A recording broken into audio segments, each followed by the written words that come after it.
I built here a very simple site using Visual Studio Code, and it only contains 3 HTML files. So I have this index.html file, and I also have contact.html and about.html. Right now we see here the home page, which is the index page. And if we browse to any of the other pages, let's say about, we can see the contents of the about page. I now want to add a common header and footer to my website. Specifically, I want the header to contain links to all of the pages. So I want 3 links over here at the top of the page for the home page, the about page, and the contact page. And this will allow me to move from any page to any of the other pages. Let's start with a naive approach, which is simply placing the links in the HTML itself. So I added a paragraph that will serve as the header. I gave it some styling. And as you can see, it contains 3 links to the index page, to the about page, and to the contact page. And if I save the page and get back to the index.html page, I can see my header over here, and of course using this header I can navigate to any of the other pages, for example the contact page. And from here I can get back to the index page. And let's do something similar for the footer of the page. And again I simply place the paragraph with some styling and some text. And if I refresh the page, I now have my page with a header and a footer.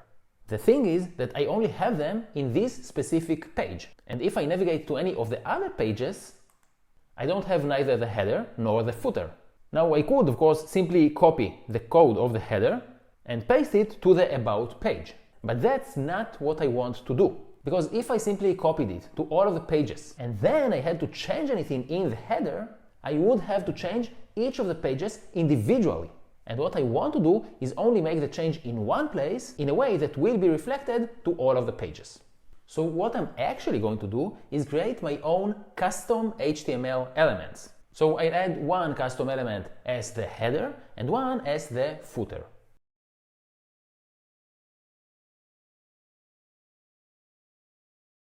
And I chose to use the names special header and special footer.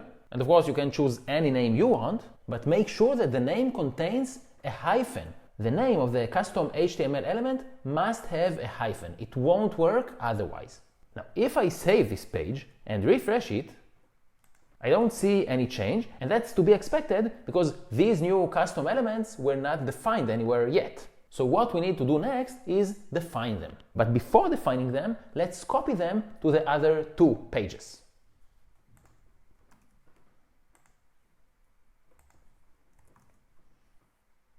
Now, to define our custom HTML elements, we're going to need a JavaScript file.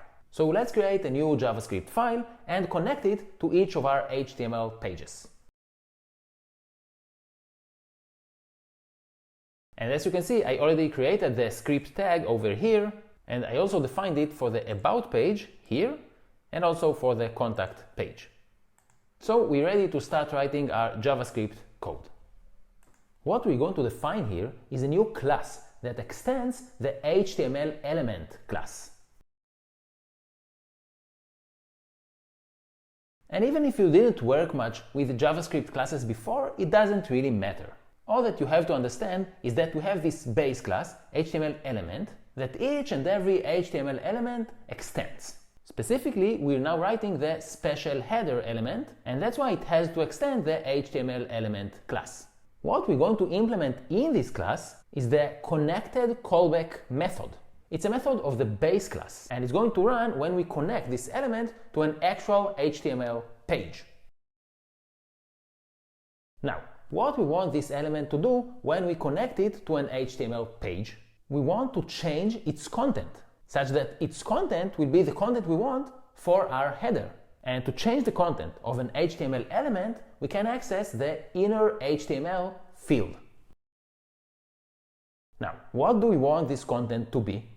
Exactly what we wrote here, the header we wrote for the index page. So let's remove it from this HTML page and move it to the JavaScript instead. And I now want the very same thing for my footer. So I'll duplicate the class I created and change it a bit so it will serve as the footer.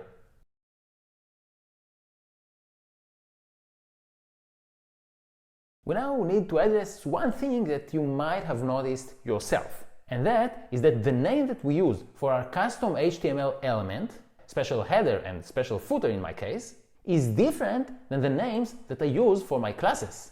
So the names are somewhat similar, but they are written differently. Specifically here in the name of the classes, I don't have the hyphens, the small lines in the middle of the word.